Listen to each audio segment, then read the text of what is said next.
अस्सलामुअलैकुम वरहमतुल्लाहि वबरकातुहू। इफ्तार करने की दो सही दुआएं हदीस से साबित हैं। आज मैं वही दो दुआएं आप लोगों को बताने जा रहा हूं, क्योंकि मैंने देखा है आम तौर पर अक्सर लोग इन दो दुआओं को नहीं जानते हैं। आम तौर पर लोग क्या पढ़ते हैं? अल्लाहुम्मा लका सुमतु व बिका आमनतु व अलैका तवक्कलतु व अला रिज़्क़िका अफ़्तरतु, है ना?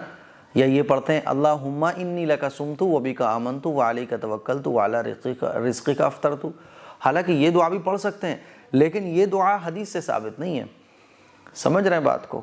और भी बहुत सारी दुआएं सोशल मीडिया पे बताई जाती हैं, लोगों को याद भी होती हैं, लेकिन दो दुआएं जो सही हदीस से साबित हैं, हुज़ूर अलैहिस्सलातु वस्सलाम जिन दुआओं को पढ़ते थे इफ्तार करते वक्त, एक दुआ हुज़ूर इफ्तार शुरू करने से पहले पढ़ते थे और एक दुआ इफ्तार करने के बाद पढ़ते थे। ये दो दुआएं हर मुसलमान को याद होना चाहिए, ताकि जब हम रोज़ा इफ्तार कर रहे हो तो हुज़ूर ने जो दुआ पढ़ी है वो दुआ हम भी पढ़ के रोज़ा इफ्तार करें। रोज़ा इफ्तार करने के बाद हम वो दुआ पढ़ें जो हुज़ूर ने पढ़ी हो, है ना, ताकि हम लोग सुन्नत पर अमल करने वाले बने। तो आइए जानते हैं पहली दुआ।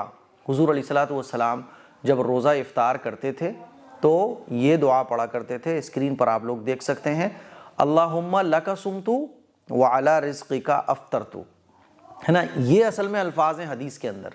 ये जो हम लोग ऐड कर लंबी जो दुआ पढ़ते हैं ना, अल्लाहुम्मा लका सुमतु व बिका आमनतु व अलैका तवक्कलतु, है ना, तो ये दुआ हदीस में नहीं है। हदीस में सिर्फ इतनी है, अल्लाहुम्मा लका सुमतु व अला रिज़्क़िका अफ़्तरतु। इस दुआ का तर्जुमा है, ए अल्लाह मैंने तेरे लिए रोज़ा रखा और तेरे दिए हुए रिज़्क़ से मैंने रोज़ा इफ्तार किया। ठीक है, तो इस दुआ को हम लोग याद कर लें और इसी दुआ को इफ्तार के वक्त पढ़ें। ठीक है।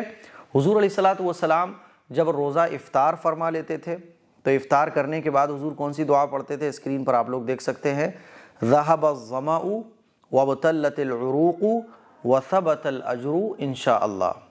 प्यास चली गई और रगें तर हो गई और अगर अल्लाह ने चाहा तो अज्र साबित हो गया। यानी रोज़ा हमने रखा, इफ्तार करते ही हमारी प्यास भी ख़त्म हो गई, भूख भी ख़त्म हो गई, रगे भी तर हो गई, सारी खुश्की दूर हो गई, और जो अल्लाह के लिए हमने परेशानियां बर्दाश्त की वो परेशानियां सारी की सारी दूर हो गई, और जो रोज़े का अज्र था वो हमेशा हमेशा के लिए बाकी रह गया। तो हुज़ूर इफ्तार करने के बाद इस दुआ को पढ़ा करते थे। इसीलिए अब आप मुझे कॉमेंट करके बताइएगा, क्या ये दो दुआएँ जो हुज़ूर अलैहिस्सलातु वस्सलाम इफ्तार के वक्त पढ़ा करते थे, क्या आपको ये दुआएँ याद थी?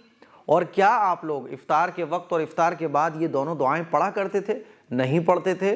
कमेंट करके ज़रूर बताइएगा मुझे। मेरा तजुर्बा ये रहा है कि 75% लोग इन दोनों दुआओं को नहीं पढ़ते हैं। वो तो बस एक रटी रटाई दुआ, क्योंकि वो कैलेंडर पे वही लिखी होती है, छोटी छोटी किताबों पे भी वही लिखी होती है। हालांकि सही जो हदीस से साबित हैं वो ये दो दुआएं। तो अब ये दुआएं आप लोग पढ़ना शुरू कर दें जब इफ्तार करें, अल्लाहुम्मा लका सुमतु व अला रिज़्क़िका अफ़्तरतु। और जब आप इफ्तार कर चुके हैं तो ये दुआ पढ़ें, ज़हबज़्ज़माउ वबतल्लतिल उरूक़ु व सबतल अज्रु इंशाअल्लाह। मुझे उम्मीद है कि ये दोनों दुआएं आपको याद हो जाएंगी और आप इसको पढ़ेंगे भी। मुझे अपनी दुआओं में याद रखें और इस क्लिप को शेयर करें, दूसरों तक पहुँचाएँ। अस्सलामु अलैकुम वरहमतुल्लाहि वबरकातुहू।